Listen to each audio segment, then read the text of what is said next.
No surprise that the Indiana Fever looked best tonight when Caitlin Clark was surrounded by players that don't have an ego.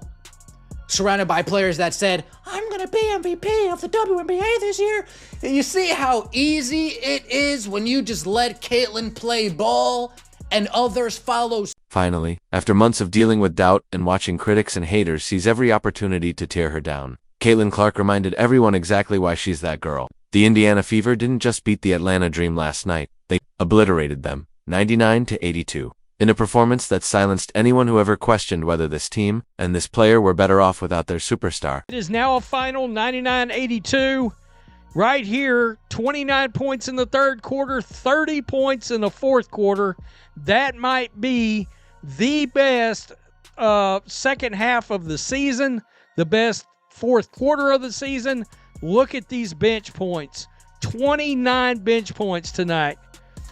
And they withstood an absolute barrage by Jordan Canada, who had 26 points in the first. The haters said the Fever were better without Clark. They claimed she was too ball dominant, that the team had more weapons when she wasn't on the floor. Well, where are they now? Because what we witnessed Friday night was a complete dismantling of that narrative. And it all started with Caitlin Clark proving she doesn't need to dominate the scoreboard to dominate the game. An inconsistent ride for Indiana and for Clark as well, who's had to fight through a lot of injuries. But I think the encouraging thing from Cece was the fight that she showed on the floor. Clearly, she's not quite at 100%, still working her way back, hasn't found her three ball yet, but what she did was attack. She used the physicality against the defenders by putting her head down and going to the basket. That opened things up for her playmaking, which of course is another genius aspect of her game. Once that started clicking, Now let's talk about what really happened out there. Sophie Cunningham came off the bench like a woman possessed, dropping 16 points and grabbing 10 rebounds in what can only be described as a masterclass performance. But here's the beautiful part. This wasn't Cunningham playing in spite of Clark. This was Cunningham thriving because of Clark. The chemistry between them was absolutely electric, and you could see it in every single possession. Sophie Cunningham, folks, this might have been the best Sophie Cunningham game she's played so far for the Indiana Fever. When she hit those nail-in-the-coffin threes against the Minnesota Lynx, we were already up in that game. Yes, nail-in-the-coffin, awesome.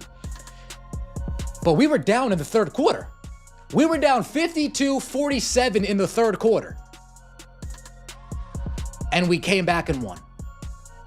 And that started with Sophie Cunningham hitting a big. The haters spent weeks trying to convince us that the Fever were more dangerous without Caitlin Clark. ESPN's Caroline Peck even went on national television and said, Indiana was better when Clark didn't play. Can you believe that? The audacity? They actually tried to argue that the best rookie in WNBA history, the player who shattered attendance records and single-handedly reignited interest in the league, was somehow holding her team back. But Friday night was revenge. Served ice cold. Didn't I say that they need Caitlin Clark? I mean, come on, guys. See, this is why you don't listen to ESPN. Idiots like Caroline Peck said they are more dangerous without Caitlin Clark. It's she should be indicted and go to jail for that comment. That's one of the dumbest. But the numbers don't tell the whole story. Sure, she went just 5-0-17 from the field and struggled from beyond the arc, but her impact was felt on every single possession. She was the orchestrator, the floor general, the one making everyone around her better, and when the Fever needed it most down by 3 in the third quarter, it was Clark's leadership in court. Vision that turned a tight game into a blowout. So, the big way they were able to neutralize Caitlin Clark, and I think it was almost an issue with Stephanie White as much as anything, is they were manhandling her. They were manhandling Caitlin Clark early in that game. Like, they had two hands on her. They were fully getting into the we are grabbing her and we don't really care. Like, that was their goal. Their goal was they were out there to maul Caitlin Clark. They had they had absolutely no intention of doing anything other. If you're enjoying this, don't forget to subscribe. Now, do you want to know what made this game so beautiful? It was Sophie Cunningham coming off the bench like a woman possessed. Oh my goodness, Sophie Cunningham. She absolutely torched the Atlanta Dream, shooting 405 from three-point range and knocking down every shot when it mattered most. Her season-high 16 points didn't come out of nowhere. They were a direct result of the spacing and opportunities created by Caitlin Clark's presence. When defenders are worried about Clark pulling up from 30 feet, chasing her around screens, and collapsing on her drives, that's when players like Cunningham feast. Let's go right here. Sophie Cunningham. Let's check it out. And she's got the long three way downtown. Boom. Way down, boom. So, real nice all-around performance. Second half was great ball tonight. No doubt about it. But Stephanie White let the team cook. But here's what really made this special. The chemistry between Clark and Cunningham. You could see it all over the court. Every time Clark drove and kicked, Cunningham was there locked, loaded, and ready to launch. Every time the dream collapsed on Clark, she found Sophie for a wide-open look. This is what happens when you pair elite basketball IQ with teammates who truly understand how to play off one another. And the beautiful thing about Sophie Cunningham, she gets it. She understands her role. She knows that when Caitlin Clark is on the floor, the entire game changes. As Sophie herself said, when she's playing with us, we play a different style of basketball. When she's hurt, it's a different style out there. That's not a criticism. BASKETBALL, intelligence. It's a player understanding how to maximize her team's potential. Hey, you know what? It's about dang time, let me tell you that. I have my, shoot, it's been a second. I just think for the team, you know, we've had a lot of injuries. We've had a lot of movement. When C's playing, it's a whole different team. And when she's back, you know, we got to catch our rhythm. She's a heck of a player, but we got to find ways to get her involved, but keep people hot. But, you know, for me, it finally felt good. It felt good. Like I said, my family's here, my sisters, my best friends. And so it just felt good to have my family here. So I thought. The third quarter was when everything changed. Down 63-60 with 3:38 left in the frame, the Fever locked in holding Atlanta without a single field goal for the rest of the quarter. They closed the third with 4 unanswered points, then opened the fourth on an 11-2 run to seize an 80-67 lead. From that point on, it was double digits all the way to the final buzzer. But this wasn't about one player having a great game. This was about Caitlin Clark's leadership elevating everyone around her. Kelsey Mitchell led the way with 25 points. Aaliyah Boston added 19 points and 8 assists. And suddenly, the Fever looked like the team everyone expected them to be at. The start of the season, they dropped 59 points in the second half, their most in any half this season, and tied for their highest scoring half in the last 7 seasons. That's not a coincidence. That's what happens when you have a player who makes everyone around her better, who commands attention even when her shot isn't falling, who creates opportunities just by being on the court. And be herself. We started playing an up-tempo type style that forced the Atlanta Dream to react to what we were doing. Instead of us trying to counterpunch, Atlanta Dream, they found themselves against the ropes. And there we were, Kelsey Mitchell in the third quarter, slugging away. Sophie Cunningham in the third quarter, slugging away. AB in the fourth quarter. And the key to it all, Clark being herself. The Fever started playing an up-tempo style that forced the Atlanta Dream to react to them instead of trying to counterpunch. Indiana dictated the pace. Suddenly, it was Atlanta against the ropes. Kelsey Mitchell in the third quarter slugging away. Sophie Cunningham in the third quarter slugging away. Aaliyah Boston in the fourth finishing the job. And speaking of players who couldn't make their presence felt, where exactly was Brittany Griner? Yes, that Brittany Griner, the one who's been vocal about her feelings towards certain players in the league. The one who's made it clear she doesn't appreciate the attention Caitlin Clark receives. Well, she was absolutely silent when it mattered most. Griner finished with a measly 10 points and 8 rebounds in a game where her team desperately needed her to step up. She went just 4 of 11 from the field and looked frustrated all-nightest against Aaliyah Boston. For someone billed as a dominant force in the paint and someone so critical of others getting the spotlight, she sure didn't do much to earn any attention herself. This is the same Brittany Griner who was talking before the game, posting on social media, "Let's get it," only to get completely outplayed by a Fever team that the critics claimed was still figuring things out. Griner is averaging career-low numbers this season, 10 points, 5.5 rebounds, and just 1.2 blocks per game. And Friday night showed exactly why.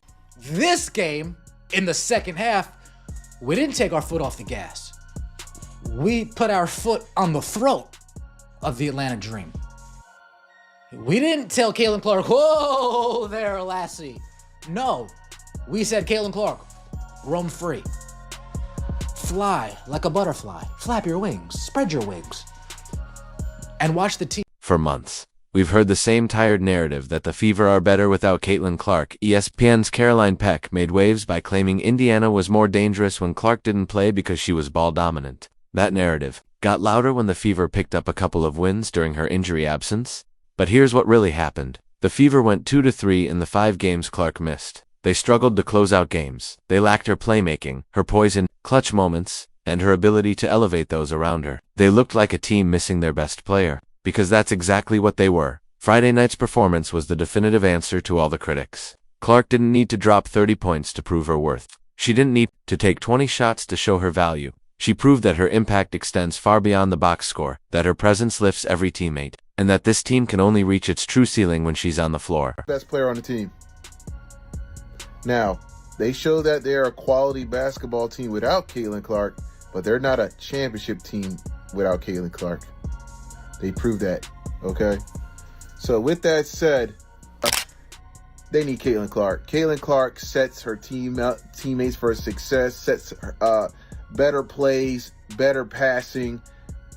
I guarantee you Caitlin Clark played that game, they would have won. I mean, come on, the matchup would have been... You know what's beautiful about performances like this? The silence that follows. Where are all the critics now? Where are the voices claiming the Fever were better without their best player?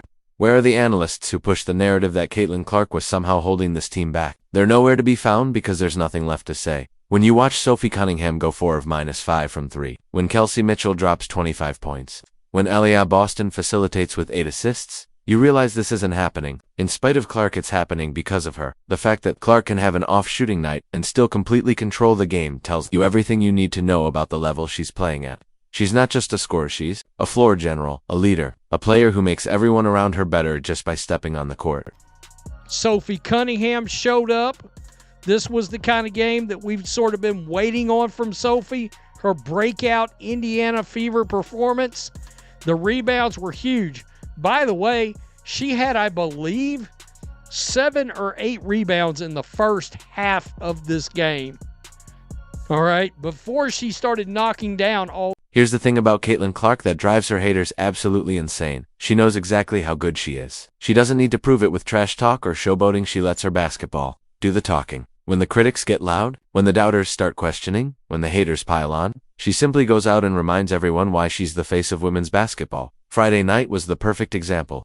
Coming off an injury, still not at 100%, still working her way back into game shape, and yet, she completely controlled the flow of the game. She's been in and out this season with injuries, missing games here and there, but every time she returns, she makes one thing clear. The Fever are a different team when she's on the floor, and the best part? Clark is only going to get better. As she strings together more consecutive games, as she gets healthier, as her chemistry with the team deepens, the three-pointers will start falling more consistently. The scoring numbers will rise, and her dominance will become impossible to ignore. Aggressive Caitlin Clark frees up every single player for constant wide open shots. I don't care about this grit and grind basketball where you have to take difficult shots. Why would you choose to take difficult shots when Caitlin forces the team to run? Everyone runs, everyone moves, everyone eats when Caitlin Clark is playing like this. Everyone does. Caitlin doesn't even need to. I don't care if Caitlin Clark averages 8 and 8 a game. It doesn't matter. This is fun. This is fun to watch. And eventually the shot's going to start falling. Eventually it's going to start falling. Because you don't... What we witnessed Friday night wasn't just a win, it was a statement. It was Caitlin Clark and the Indiana Fever showing the world that all the noise, all the criticism, all the doubt was nothing but hot air. They proved that when this team, it is healthy, when Clark is on the floor, when Sophie Cunningham is bringing that spark off the bench, they're capable of beating anyone in the league. The chemistry between Clark and Cunningham is something special. The way they complement each other, feed off each other's energy, and elevate each other's game, that's championship-level basketball. That's what you build a future around. And the haters, they'll be quiet for a while because they know what's coming. They know Clark is just getting started. They know the Fever are only scratching the surface of what they can become. And they know that every tired narrative and lazy talking point just got obliterated in a 99-82 beat. We like to call her the female version of Steph Curry because the way she gets hot from downtown, it's must-see TV. But she's always played more like Trae Young. If you really watched her game, you would notice. And it's not a bad thing. I can see the comments now, oh bro, what do you, L-take?